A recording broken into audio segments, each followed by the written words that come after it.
নমস্কার সকলকে। আমি ডক্টর সৌরেন ভট্টাচার্য, বিজেপির রাজ্য সম্পাদক। আজকে আপনাদের সামনে এক বিশেষ বার্তা নিয়ে উপস্থিত হয়েছি।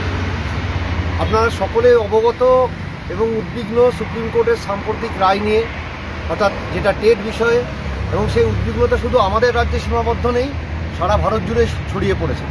আজকে আমরা পশ্চিমবঙ্গ সহ ভারতের বিভিন্ন প্রান্ত থেকে শিক্ষকরা এসেছিলেন।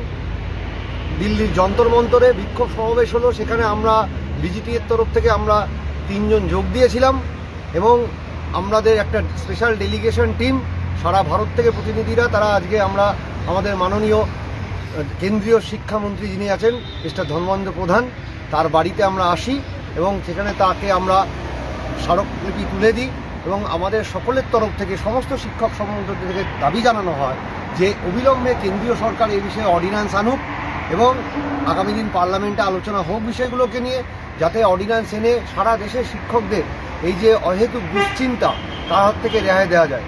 মাননীয় মন্ত্রী মহাশয় সমস্ত কথাই অত্যন্ত গুরুত্ব সহকারে শুনেছেন এবং তিনি আশ্বাস দিয়েছেন যে সরকার অবশ্যই এ বিষয়ে ইতিবাচক পদক্ষেপ করবে।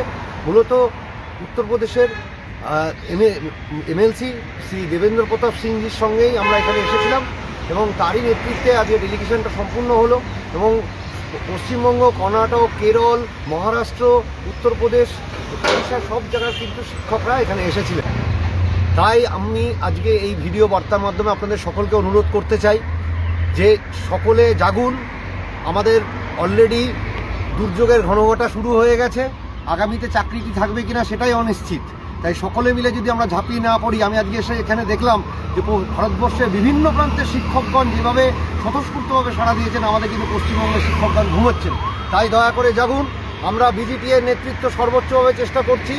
আসুন সকলে শারীরিকভাবে, মানসিকভাবে এবং অর্থনৈতিকভাবে সাহায্যের হাত বাড়িয়ে দিন, কারণ এত বড় লড়াই একা বা 2-4 জন মুষ্টিমেয় লোক মিলে লড়া যায় না। ধন্যবাদ সকলকে, সকলে সঙ্গে থাকুন। বিজেপি জিন্দাবাদ।